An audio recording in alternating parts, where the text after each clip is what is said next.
First, the highlights.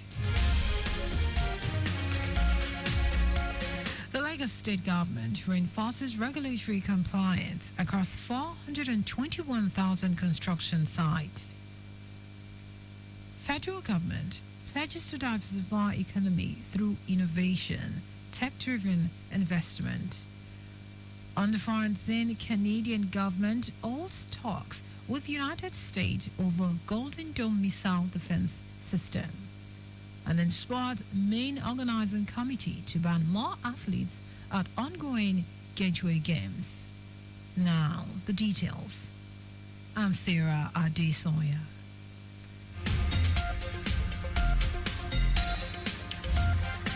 The Lagos State government, through the Lagos State Safety Commission, has reinforced regulatory compliance across 421,000 construction sites, microfinance institutions, and manufacturing plants, and sanctioned 3 buildings for failing safety standards.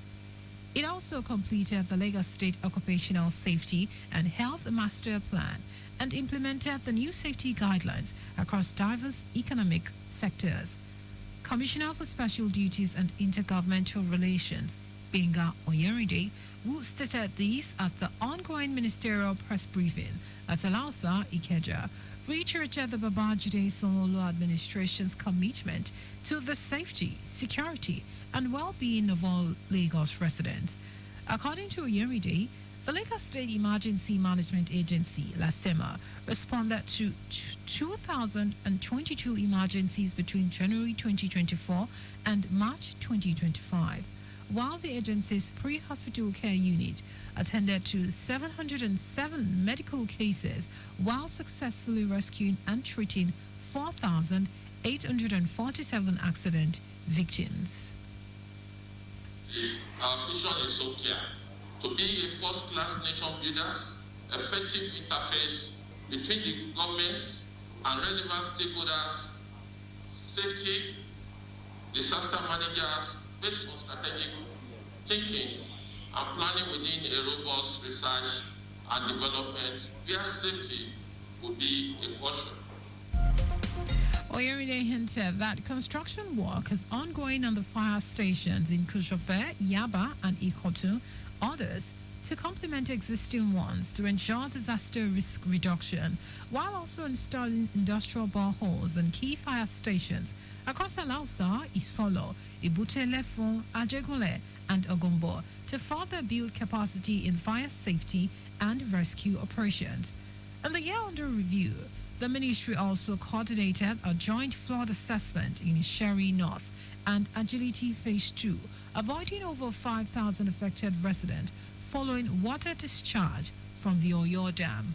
Our correspondent, Adeola Kindele, quotes the commissioner saying that a joint committee was inaugurated with the Independent National Electoral Commission to support voter education at the grassroots ahead of the local government elections, while sensitizing initiatives focused on youth recruitment into the Nigerian armed forces and anti-human trafficking campaigns also recorded wide participation.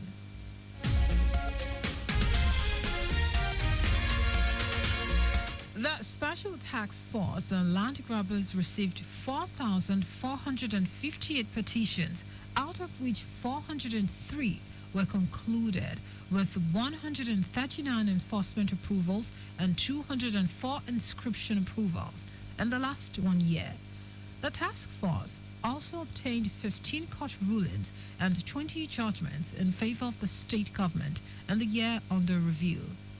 Speaking at the ongoing ministerial press briefing at Alausa, Ikeja, Attorney General and Commissioner for Justice, Lawal Pedro, also said in the period under review, the Domestic and Sexual Violence Agency handled 624 cases of children maintenance crisis, 294 cases of children custody, and access problems were resolved. According to Pedro, The virtual response and referral service handled over 80,000 cases, while counseling and psychotherapy services department has directly provided counseling and psychotherapy services to over 4,000 survivors of trauma, abuse, and other psychological challenges, and reached about 2 million people directly and over 4 million indirectly.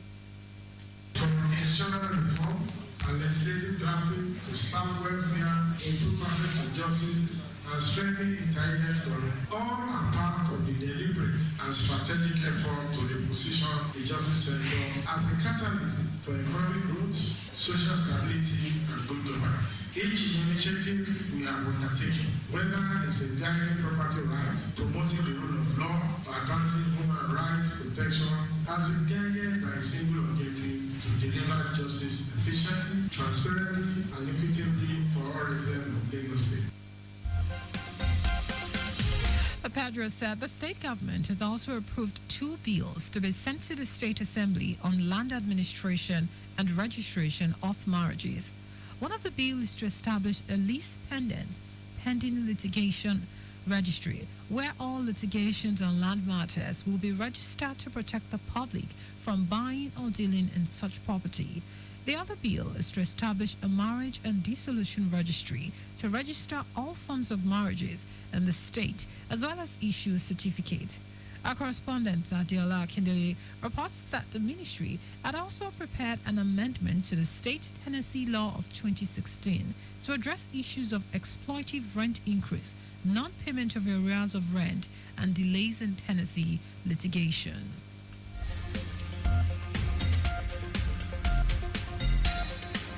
The Joint Admissions and Matriculation Board has rejected suggestions that administrative failures experienced in the 2025 Unified Tertiary and Matriculation Board were due to incompetence or ethnic bias. JAMB Registrar Ishak Oloyede stated this in Abuja while speaking to the press during a meeting with the key stakeholders to address challenges encountered during the 2025 UTME exercise. Oloyede also said there is no evidence of ethnic sabotage in the era that characterized the examination, dismissing calls for his resignation from critics who purported an ethnic conspiracy in the exercise.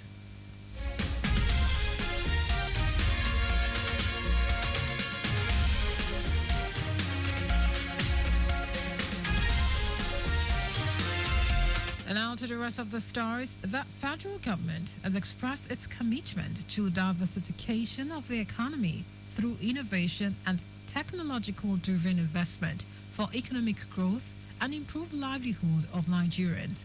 Minister of Industry, Trade and Investment, Jumoke Oduwole, made the commitment at the day 3 of the ongoing 16th meeting of the National Council of Industry, Trade and Investment, organized by the Federal Ministry and hosted by the Lagos State Government at Victoria Island.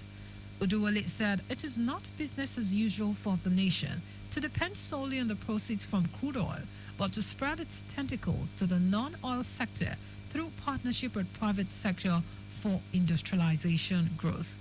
The minister will commended the Lagos State Government for its huge investment in small-medium enterprises through financial support, tasked other state government to be innovative and deepen private collaborations for investment growth, in line with the renewed hope agenda of President Bola Tinubu's administration. Let us stay focused on productivity and not just disbursement, and ensure that women, youth, and underserved communities are at the center, not the periphery, of our diversification agenda. The choices we make in this room will reverberate far beyond these walls. Let us choose ambition. Let us choose collaboration. Let us choose a more resilient and inclusive Nigerian economy.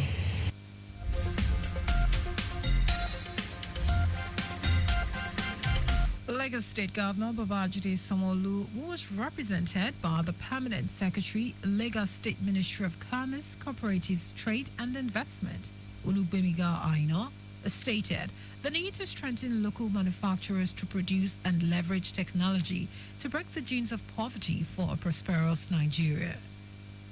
In Lagos, we will continue to commit to this transformational journey to champion initiatives that are set by the federal government, and also to attract both strategic and sustainable local and foreign direct investments.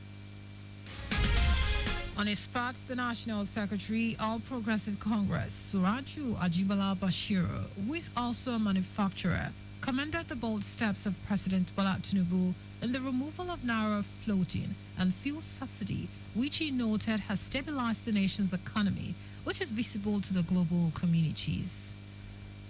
I have no doubt that at the end of this meeting, we'll be able to have a clear roadmap, implementable and actionable, to be able to realize the diversification of our economy, to the growth of that economy, and to build a very solid foundation, not only for today, but for the unborn Nigerian people. The summit draws delegates from all the states across the Federation, including Manufacturers Association of Nigeria, farmers, captains of industries, with the Lagos State Cultural Troupe spicing the event with the display of Badagry cultural heritage.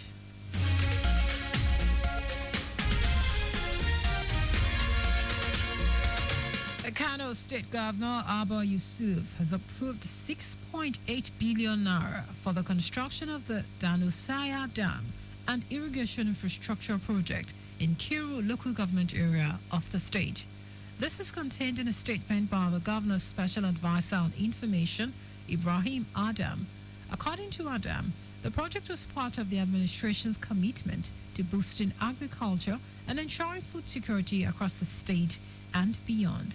He added that between 1,000 and 3,000 farmers are expected to directly benefit from the irrigation scheme during the first phase. And in foreign news, Canadian government is in talks with the United States over joining its proposed Golden Dome missile defense system aimed at countering next-generation aerial threat. Prime Minister Mark Carney said there are active discussions between Canada and the U.S. on security, including on existing and new programs like Golden Dome.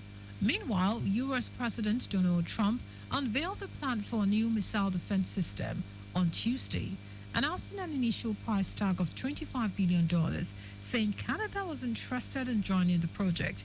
Canada's openness to joining the proposed Golden Dome system comes amid ongoing trade and security negotiations between the two countries after Trump threatened steep tariffs on Canada and said it would be better off as a U.S. state.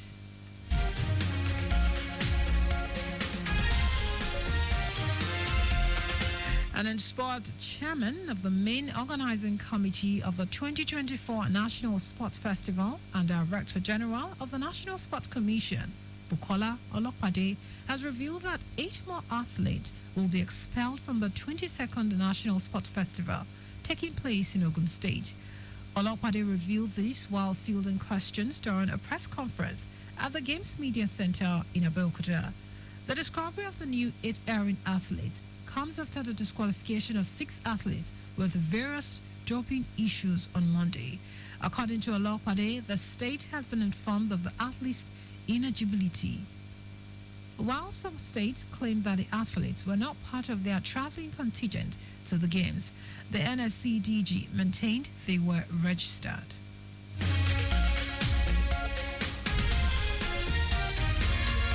Maintain adequate distance from the vehicle ahead of you to avoid collision. You can follow us and like all our various social media platforms: X at Traffic Radio 961, Facebook Lagos Traffic Radio 96.1 FM, Instagram Lagos Traffic Radio 961. Subscribe and watch our news and programs live on YouTube at Traffic Radio 961. You can also visit our website at www.trafficradio961.ng. Did you know that under the Solo administration, 18,000 teachers were trained under EcoExcel? You can get more details on the Lagos State Government website. To end the news, here are the highlights of the major stories. The Lagos State government, through the Lagos State Safety Commission, has reinforced regulatory compliance across 421,000 construction sites, microfinance institutions, and manufacturing plants, and sanctioned 3 buildings for failing safety standards. The federal government has expressed its commitment to diversification of the economy through innovation and technological-driven investment for economic growth and improved livelihood of Nigerians. We also told you that Canadian government is in talks with the United States over joining its proposed Golden Dome missile defense system aimed at countering next-generation aerial threats. And in sport, chairman of the main organizing committee of the 2024 National Sport Festival and Director General of the National Sports Commission, Bukola Olopade, has revealed that 8 more athletes will be expelled from the 22nd National Sport Festival taking place in Ogun State. For contact with the newsroom, send a message to info@trafficradio961.ng. That ends the news broadcast compiled by Adesanya Ejoyuga. I am Sarah Adesanya. Thank you for listening and God bless you.